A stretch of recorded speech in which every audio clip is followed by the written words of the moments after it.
ডাবলিনের মাঠে। তিনি হয়ে গিয়েছিলেন ফেসবুকের চরিত্র, ভার্চুয়াল জগতের মানুষ। নাসির হোসেন কেন দলে নেই? নাসির হোসেন দলে থাকলে কি হতো?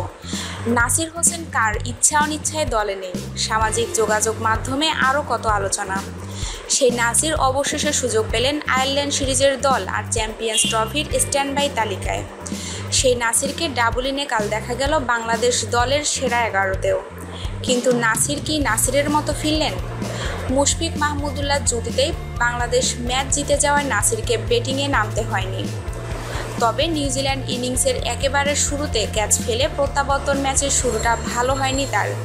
মাশরাফি বিন মুর্তজার প্রথম ওভারের তৃতীয় বলে স্কোয়ার লেগে সহজ ক্যাচ দিলেন টম ল্যাথাম। নিউজিল্যান্ড অধিনায়ক তখন 0 রানে। অপ্রস্তুত নাসিরের পিচ্ছিল হাত থেকে পড়ে গেল ক্যাচ। পরে বাংলাদেশের ফিল্ডাররা ক্যাচের সুযোগ নষ্ট করেছেন আরও। অনেক সময় গ্রাউন্ড ফিল্ডিং হয়েছে দৃষ্টিকটু, কিন্তু সব ছাপিয়ে নাসিরের ক্যাচ ফেলার ছবিটাই ভেসে উঠছিল বারবার। অনেক লড়াইয়ের পর কেউ দলে ফিরলে সবার চোখ যে তার উপরেই থাকে। ল্যাথাম যখন আউট হলে কিউইদের স্কোর কত হতো সেটি অনুমানের বিষয়। তবে আউট না হয় রান হয়েছে 274। শূন্যতেই জীবন পাওয়া ল্যাথামের অবদান তাতে 84। নাসির দাবি করতেই পারেন, শেষ পর্যন্ত ল্যাথামকে তো আমিই ফিরিয়েছি।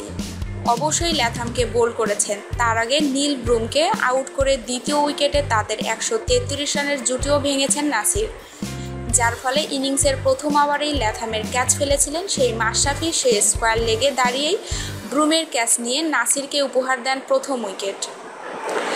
গত বছরের অক্টোবর ইংল্যান্ড সিরিজের পর থেকে নাসির জাতীয় দলে ব্যর্থ।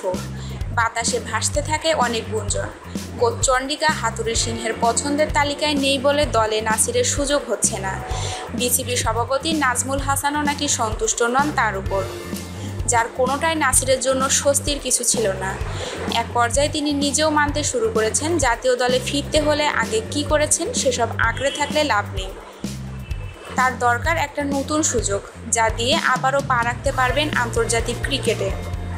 কোয়ান্টার ক্রিকেট ক্লাব মাঠে কাল যে সুযোগটা আসার আগে নাসিরের সম্বল ছিল ঘরোয়া ক্রিকেট। আয়ারল্যান্ড যাওয়ার আগে প্রিমিয়ার লিগে দুর্দান্ত খেলে গেলেন। গাজী গ্রুপ ক্রিকেটার্সের হয়ে 4 ম্যাচে রান 106, 41, 15 এবং 64। শেষ ম্যাচে উইকেটও পেয়েছেন 3টি। সেঞ্চুরি করেছেন গত মার্চ-এপ্রিলে অনুষ্ঠিত অনূর্ধ্ব 23 দলের আন্তর্জাতিক টুর্নামেন্ট এমার্জিং কাপে নেপালের বিপক্ষেও। এত কিছুর পরও শেষ মুহূর্তের প্রস্তুতি কি একটু ঘাটতি রয়ে গিয়েছিল নাসিরের? নয়তো ফিল্ডিংয়ে বাংলাদেশ দলের অন্যতম সেরা এই ক্রিকেটারের হাত ফসকে বল পড়ে? নাসিরের দুর্ভাগ্য, ওই ক্যাচ মিসের জন্য প্রায় 7.5 মাস পর আন্তর্জাতিক ম্যাচ খেলতে নেমেই কেঁপে উঠলেন তিনি। ফেসবুকের দেয়াল থেকে মাঠে নেমেই যেন ঝাঁপ দিলেন সমালোচনার আগুনে।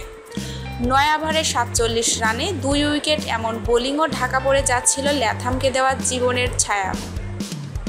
বাজে ফিল্ডিং করে সমালোচনার ভাগ পেয়েছেন অন্যরাও। 2টি ক্যাচ নেওয়া মাহমুদুল্লাহও আছেন সে তালিকায়। নাসির ক্যাচ ফেলেছেন ইনিংসের 3য় বলে, আর মাহমুদুল্লাহ শেষ বলে 3য় বলে, সেটাও লোপ্পা ক্যাচ। রুবেল হোসেনকে লং অন দিয়ে উড়িয়ে মারতে গিয়ে ক্যাচটা দিয়েছিলেন রস টেলর। বাকি 2 বলে মাত্র 2 রান যোগ হয় নিউজিল্যান্ডের ইনিংসে। মাহমুদুল্লাহর ক্যাচ ফেলার কোনো প্রভাব নেই, কিন্তু ফিল্ডিংয়ে শুরু আর শেষের এমন মিল একটা শঙ্কা তো জাগায়। চ্যাম্পিয়ন্স ট্রফি যে সামনে। আমাদের নিউজটি ভালো লাগলে নিউজটি অবশ্যই আপনার বন্ধুদের সাথে শেয়ার করবেন এবং স্পোর্টসের নিত্য নতুন নিউজ পেতে আমাদের চ্যানেলটিকে সাবস্ক্রাইব করে আমাদের সঙ্গেই থাকবেন। ধন্যবাদ সবাইকে।